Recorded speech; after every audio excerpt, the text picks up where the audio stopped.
Hello বন্ধুরা, দেখতেই পাচ্ছ আমি কিন্তু পুরো রেডি হয়ে গেছি। তো আজকে কোথায় যাচ্ছি বলো তো তোমরা? আজ যাচ্ছি আমি বোনের বাড়িতে। আজকে বোনের বাড়িতে ছাদ ঢালাই, তো তাড়াতাড়ি আমাকে যেতে বলেছিল। তবুও কিন্তু অনেকটা লেট হয়ে গেল বাড়ি থেকে বেরোতে।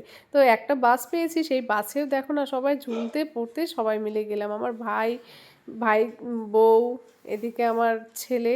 দেখো আমার ছেলে তো ভীষণই বিরক্ত হয়ে গেছে। তো গিয়ে দেখছি ছাদের পুজো দেওয়া হয়ে গেছে, ঢালাই শুরু হয়ে গেছে। তো এদিকে দেখো সোনা পাপা সবেই ঘুম থেকে উঠেছে, শরীরটা খুব একটা ভালো নেই, পুরো শুকনো শুকনো মুখ। তো তারপরে এদিকে তাড়াতাড়ি করে রান্না বান্নার জোগাড়, পেঁয়াজ কোটা, সবজি ডাল তাড়াতাড়ি করে সব কিছু হচ্ছে, কারণ ঢালাই শেষ হলেই মিস্ত্রিরা খাবে। এদিকে বোনও কিন্তু ভীষণ ব্যস্ত, এদিকে বরমশাই মাংস পরিষ্কার করছে, সবাই সবার কাজে কিন্তু ভীষণই ব্যস্ত। তো চলো এই ফাঁকে তোমাদেরকে দেখিয়ে দিই ছাদের ঢালাইটা কত দূর হলো। তো চলো। তো ছাদের দেখো পুরো প্রায় অনেকটাই ঢালাই হয়ে গেছে, আর একটুখানি বাদ আছে। তো এইটুকু হলেই হয়ে যায় পুরো ছাদটা। তো চলো, টাটা।